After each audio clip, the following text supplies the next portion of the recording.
H.G.GuruKripa Sindhubhya cha Patitanam Manubhyo Vaishnavibhyo Namo Namaha. I first met Brahmananda. The first time I saw him was in San Francisco when he brought the Krishna book from Tokyo. He came 1970 to the Rath Yatra, and he brought the Krishna book, and I didn't know who he was. And as the years went by, I had contact with him in different times, especially later after Srila Prabhupada he was in the first wave of devotees. He was an elite type of person, and we were younger devotees. We were the more spitfire ones doing things. But Brahmananda was in his own area, which we found it very difficult to approach him or to be friendly with him. But as many things, he was working with ISKCON, and he came to see me at different times and try to order me and so forth to work with ISKCON, and I was not interested to do that until certain things had changed or it being admitted. But actually, my relationship with him has developed in the last, Gargamuni, how long is it since you've been living in Vrindavan? 15 years. Since that time, because my friendship has been with Gargamuni Prabhu.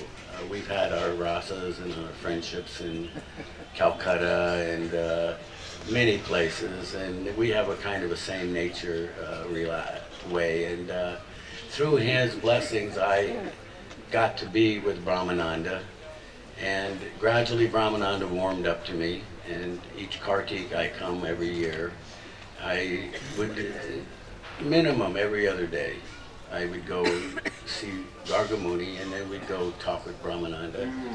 And Brahmananda took a liking more to my wife than me because he found her very friendly, and we had many fun times in the last 5 to 10 years in the room, talking and joking. And one thing about Brahmananda, which is undeniable and undisputable, you may go to some authority about a doctor, a brain surgeon, he's the authority, and somebody may be an authority on, liver cancer or something, but Brahmananda was Prabhupada. He was the authority, and when he spoke, you became silent. You would mention a topic and say, oh no, Prabhupada did this, he did it this way, he said it this way. So it was authoritative, it was real, he never concocted or made anything. He had a memory bank about all of what Prabhupada said. Now, so on today's day, I have to tell you the story because Maharaj here just spoke about where Brahmananda has gone, and I've told other devotees this. 2 Ekadasis ago, Brahmananda came to me at night when I was taking rest. And he appeared in my dream, and he was brilliantly looking, and he was very thin, and he took me, and he was always type of a rough fellow. He liked to push you around a bit, and he grabbed me, and he pushed me by the wall, and he looked me in the face, and he said nothing. But what his face and eyes said was, oh, Guru Kripa, it is so nice. You're going to enjoy what Prabhupada has in store.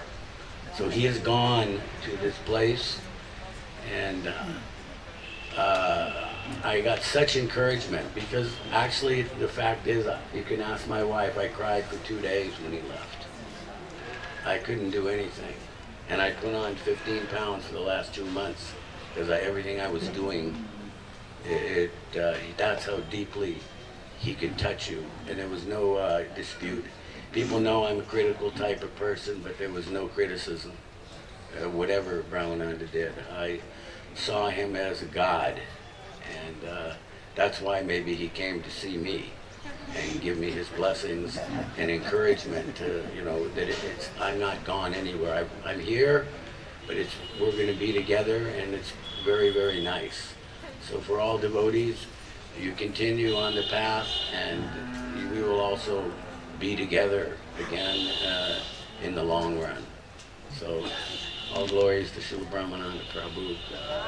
We all visit him now and again at his Samadhi Mandir, and take him, Jamuna, everybody's blessings. These senior devotees, they've all earned their way into Prabhupada's heart. It wasn't just throwing it around. They earned it by their surrender and their love.